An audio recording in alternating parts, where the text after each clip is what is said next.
política es la organización civilizada y la convivencia, no es solo el poder. Hemos confundido poder político con política. La política es una palabra noble cuando la entendemos bien. Así que si confiamos en nosotros mismos, somos capaces de organizar, de comunicarnos, de dotarnos de confianza mutua, entonces podemos confiar en la política. Si se la dejas todo a los profesionales, las cosas cambian. Ya no puedes confiar lo mismo porque obviamente están buscando más poder.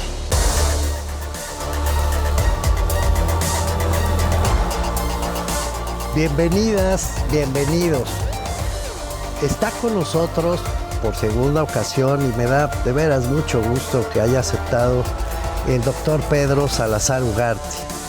Es uno de los grandes juristas de este país, un gran constitucionalista. Fue director del Instituto de Investigaciones Jurídicas de la UNAM por 2 periodos. Y es reconocido en todo el país, querido Pedro, por tus aportaciones al derecho mexicano, especialmente en materia democrática. No sabes qué gusto me da recibirte de nuevo. Ay, Mauricio, a mí me da un enorme gusto estar contigo el día de hoy y obviamente, además también con tu auditorio. Gracias por la invitación. Muchas gracias, querido Pedro.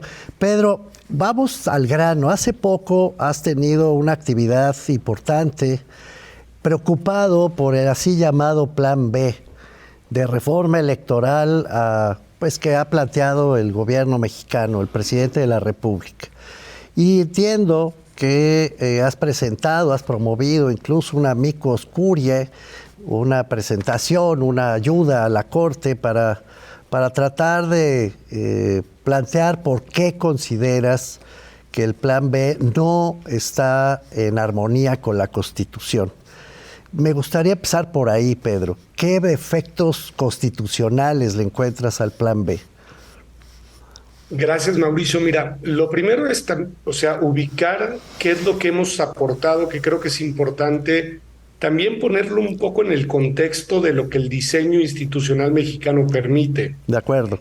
Los ciudadanos y las ciudadanas de a pie, nosotros, no podemos acudir a la Corte de manera, digamos, directa para controvertir decisiones que tienen efectos generales. O sea, lo que podemos hacer nosotros es ampararnos cuando una decisión, ya sea del Poder Ejecutivo, del Legislativo, federal o local, nos afecta. Sí. Pero no podemos ir a pedir que se declaren inválidas decisiones que tienen un efecto general para todas las personas. Eso es. Lo que nos toca y lo que podemos hacer, y fue lo que hicimos en este caso... Eso solo pueden hacer los órganos legitimados por la propia Constitución para controvertir a otros.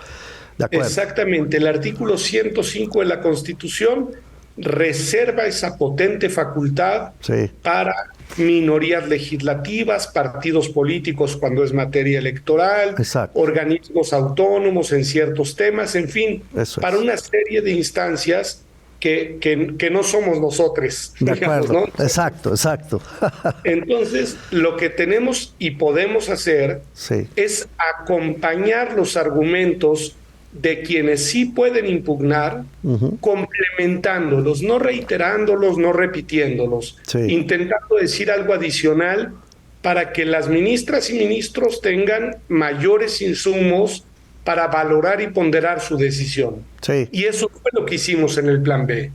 De lo que nos dimos cuenta en el Plan B que nos preocupó, pues por muchas razones que han sido públicamente muy discutidas, fue que desde la raíz de la decisión, que fue el procedimiento legislativo con el que se aprobó, hasta la conclusión de la decisión, que eran los contenidos de la misma, habían muchas, actuaciones que eran contrarias a lo que nuestra Constitución establece. Porque aquí, Mauricio, es bien importante poner sobre la mesa una distinción que pocas veces creo que reparamos en ella.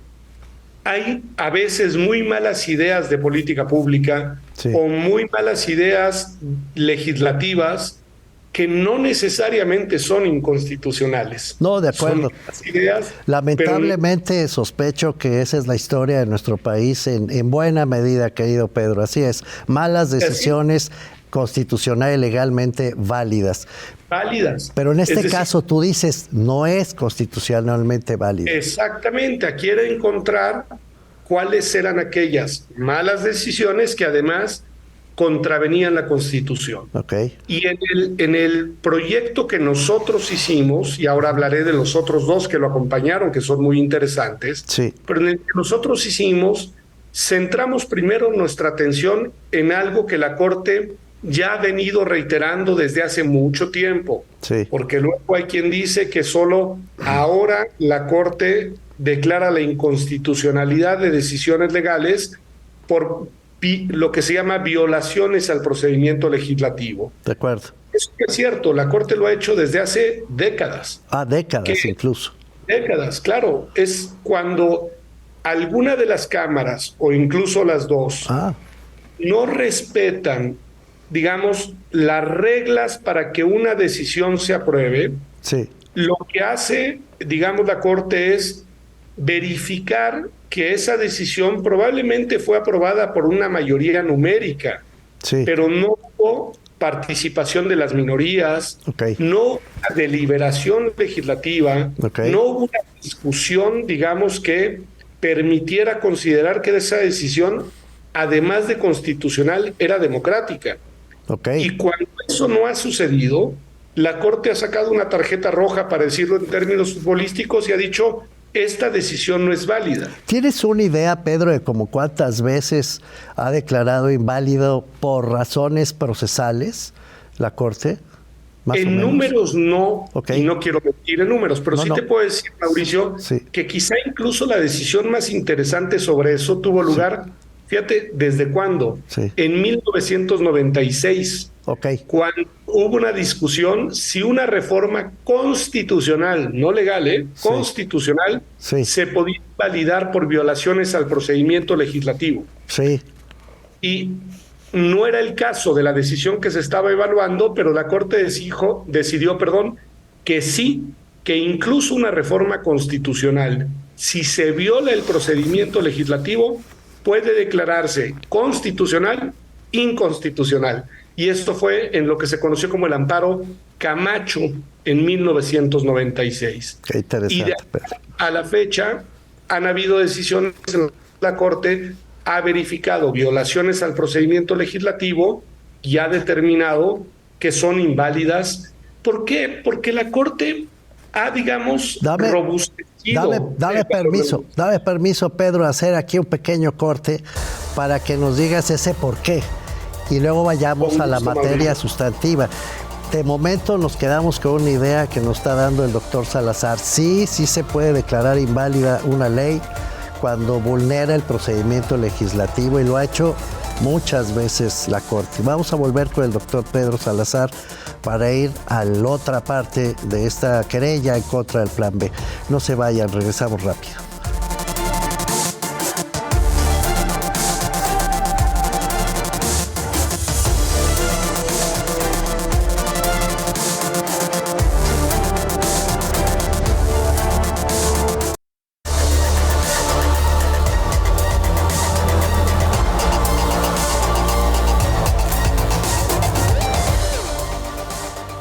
Estamos de vuelta con el doctor Pedro Salazar, quien nos ha explicado hace un momento que sí se puede invalidar una ley cuando se vulnera el proceso legislativo. La mayoría, querido Pedro, la mayoría legislativa, el gobierno mexicano, han alegado, sin embargo, pues que es la voluntad mayoritaria la que se ha impuesto aquí y que la Corte está jugando una chicanada. Incluso el presidente se atrevió a mencionar la idea de un golpe de Estado por ignorar a la mayoría legislativa.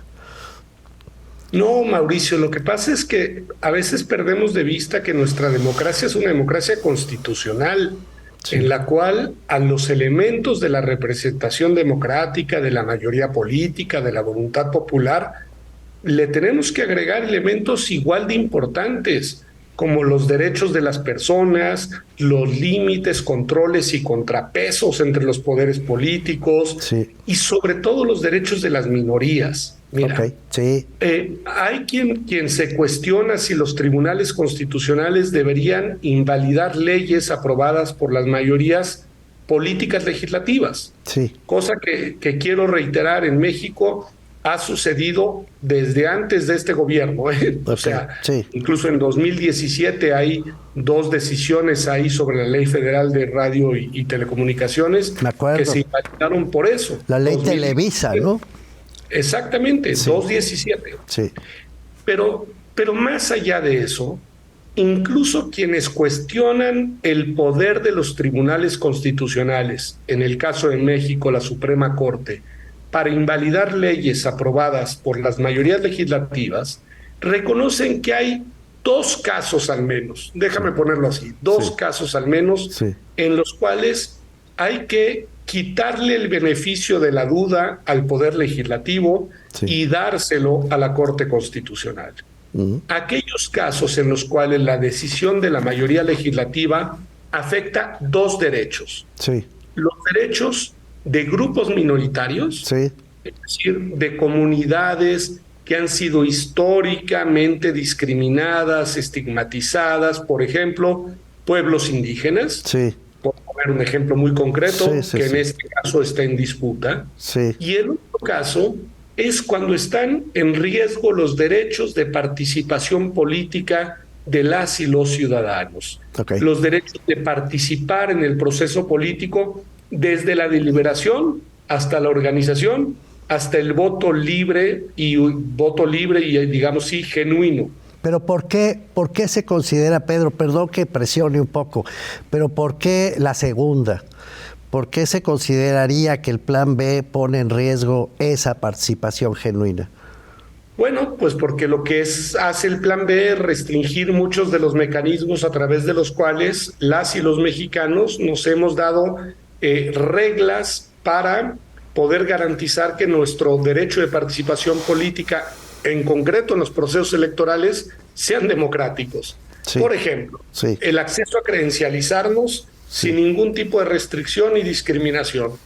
Si, digamos, de un día a otro se reduce la capacidad institucional del INE para expedir credenciales de elector, pues se afecta sobre todo a las personas más jóvenes a tener una credencial de elector que les permita votar en los comicios que siguen. ¿No es un problema tecnológico, Pedro?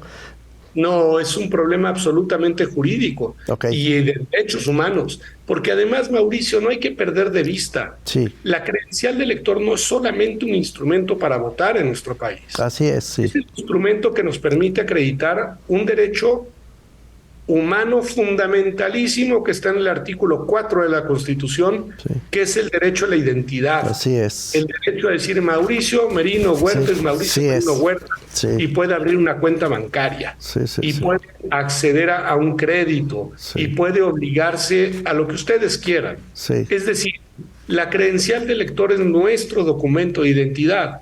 Si de un día a otro limitas la capacidad de la autoridad que nos la otorga para poder otorgárnosla, estás violando nuestro derecho. Si además lo haces sin consultar a las comunidades indígenas, estás conculcando el derecho de comunidades muy importantes en nuestro país que solemos invisibilizar que debemos tener muy presentes, ¿no?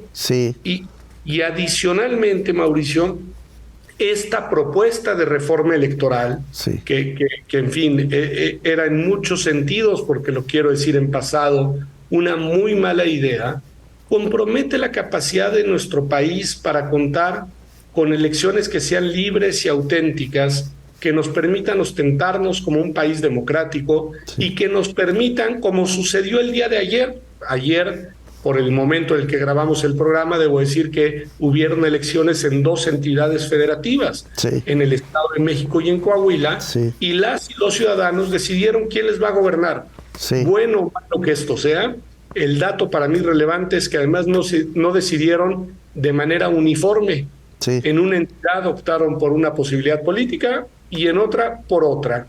Eso solo es resultado de elecciones que se organizan bien, que se organizan con capacidades institucionales que permiten hacerlo y que reconocen la libertad del sufragio universal, Pedro, como criterio de decisión. Una cosa más, creo que nos quedan un par de minutos de este segundo bloque. ¿Tú encuentras que esta idea de eliminar una buena parte del servicio profesional electoral es también anticonstitucional, es contraria a la Constitución o no. Sí, y por dos aristas. Una, me voy muy rápido en esa porque ya la he argumentado, sí, porque merma las capacidades institucionales del Instituto Nacional Electoral sí, de hacer su tarea. Sí. Es un instituto que tiene un fin constitucional, allí Sí. está en el artículo 41, Sí. lo creamos para que hiciera y cumpliera una tarea concreta. Sí. Si tú le quitas el personal capaz de hacerlo, imposibilitas que cumpla con su fin constitucional y en ese sentido es una decisión inconstitucional, Okay. porque quitarle las capacidades es violar la Constitución. ¿No es un Pero problema de tamaños? No, porque tiene que ver con una estructura muy compleja, que tú la conoces muy bien, que tiene que, digamos, desplegar una serie de tareas que también están constitucional y legalmente establecidas. Okay. Con esto no estoy diciendo, Mauricio, que no pudiéramos revisar las normas, sí, pero hay que revisarlas sin mermar las capacidades. Vamos. Pero déjame el último punto en los 30 segundos que me quedan. Menos, dale. 20, 15, los derechos laborales, Mauricio. Sí, claro. Es gente que trabaja, Sí, que entró al instituto a través de un concurso, sí, que ha acreditado sus capacidades a través de evaluaciones sí, señor. y que tiene una expectativa legítima de futuro laboral Sí. que de un día a otro, por una decisión política, Sí. les conculca. Eso es inconstitucional. Estamos con Pedro Salazar, que nos está explicando por qué el Plan B es contrario en puntos fundamentales a la Constitución. No se vayan, volvemos enseguida.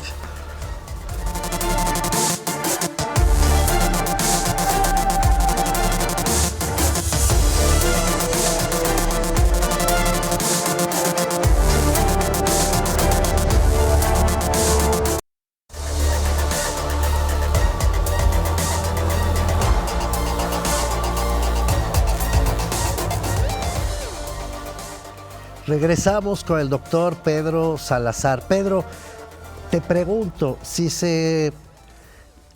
lo voy a frasear de otra manera.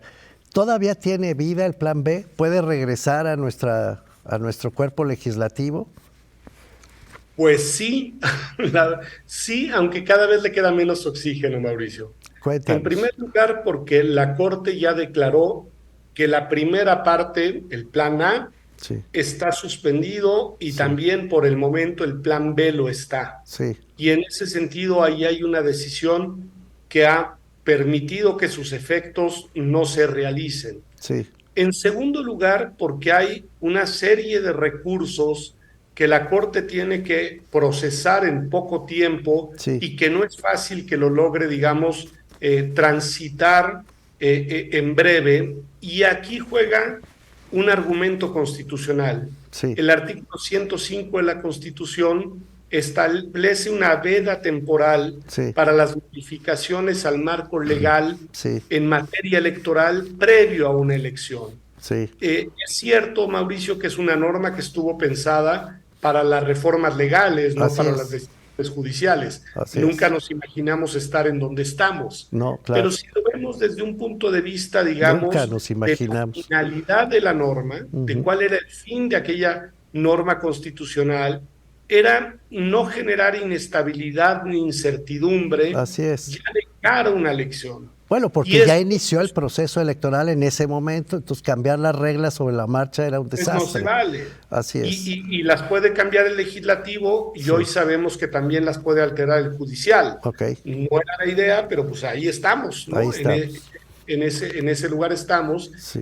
Y yo creo que con todos esos elementos, Sí. más sus decisiones y precedentes, Sí. podemos anticipar que la Corte no va a dejar, no lo declaro de manera contundente porque hay que ser prudentes, Sí, Pedro. pero no va a dejar correr los efectos del Plan B, al menos para la elección del año 2024. Yo creo que como sucedió en el Estado de México y en Coahuila, las elecciones nacionales del próximo año transcurrirán con las normas vigentes hasta el día de hoy, que son las que estuvieron vigentes en el año 2018. Pero Es decir, técnicamente, Pedro, deja de planteártelo así. Estrictamente técnico, sin carga política. ¿Existe la posibilidad de que el 1 de septiembre del 2023 el Congreso renueve las iniciativas y se aprueben? No, porque ahí sí hay un impedimento constitucional muy claro. Es decir, lo único que podría pasar es que en la Corte hubiera un cambio de criterio que habilitara la reforma que hoy están analizando. Pero ya un cambio de reglas por vía legislativa es constitucionalmente absolutamente inviable. Aunque fuera otra iniciativa, con algunos matices. Aunque fuera otra iniciativa, o sea, ya no hay tiempo, para decirlo claro. Okay. Esa otra iniciativa podría operar en el año 2025, pero no en el 2024, porque el inicio del proceso electoral hoy está determinado por la legislación previa al plan A y al plan B. Sí. Y ese es el dato, creo que es jurídicamente atendible. Creo que nos iremos con esas reglas, con un árbitro ya parcialmente, digamos, renovado, con un tribunal electoral que también tendrá una renovación de 2 de sus integrantes en los próximos meses. Sí. Y entonces, bueno, cambiará parcialmente el árbitro, pero en principio quiero suponer y confío en que no cambiarán las reglas. Ok, eso es buena noticia para el 2024, Pedro. Sin duda, Mauricio, es una noticia de que sabemos cuáles serán, ahora sí que las condiciones legales con las que se va a llevar a cabo la elección nacional más grande que ha vivido el país hasta la fecha. Todavía queda un punto, sin embargo, Pedro, pueden reducirle el presupuesto al Instituto Nacional Electoral para el ejercicio fiscal del 24. Al Instituto Nacional Electoral, al Tribunal Federal Electoral, exacto, a la Suprema Corte de Justicia de la Nación, y los meto en la misma bolsa, Mauricio, sí, porque en esta disputa es igualmente relevante. Sí. Han sido las instituciones que mal que bien, y no hago valoraciones individuales, sí, han contenido, digamos, estas embestidas desde el gobierno del país, y que podrían verse, sí, económicamente vulneradas de cara a un año que va a ser particularmente demandante para las 3 instituciones. Y no hay frontera constitucional, los diputados pueden aprobar los presupuestos libremente. Esa es su facultad constitucional, aunque hay que decirlo, cuando han hecho reducciones al propio Instituto Nacional Electoral, que han resultado arbitrarias e injustificadas, la Suprema Corte ha decretado inválidas esos recortes y ha establecido que el poder, la Cámara de Diputados, tiene que justificar de una manera particularmente robusta su decisión, lo cual no ha sucedido y hasta hoy no ha surtido efectos la reducción. El problema, y por eso metí a la Corte en este saco, es que en este caso el presupuesto de la propia Corte puede estar comprometido. Claro. Y la pregunta es, ¿qué puede hacer la Corte ante una reducción de su propio presupuesto?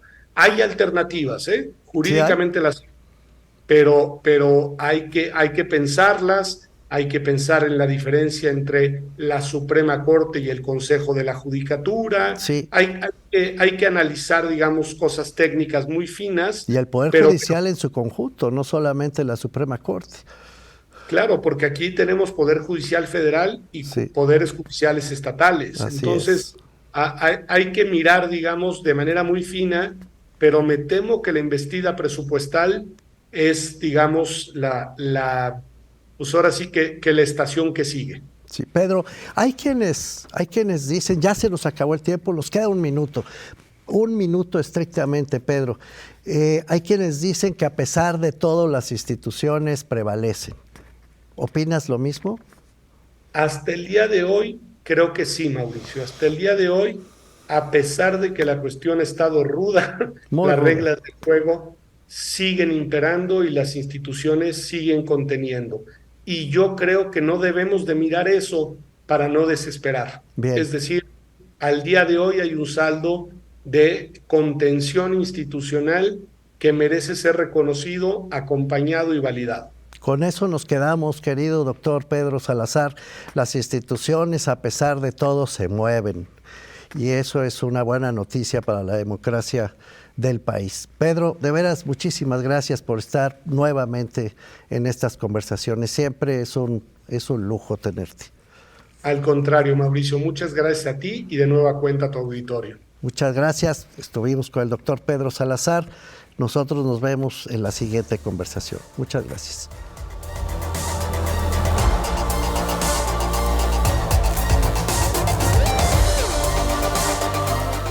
Civilizada de la convivencia, no es solo el poder. Hemos confundido poder político con política. La política es una palabra noble cuando la entendemos bien. Así que si confiamos en nosotros mismos, somos capaces de organizar, de comunicarnos, de dotarnos de confianza mutua, entonces podemos confiar en la política. Si se la dejas todo a los profesionales, las cosas cambian. Ya no puedes confiar lo mismo porque obviamente están buscando más poder.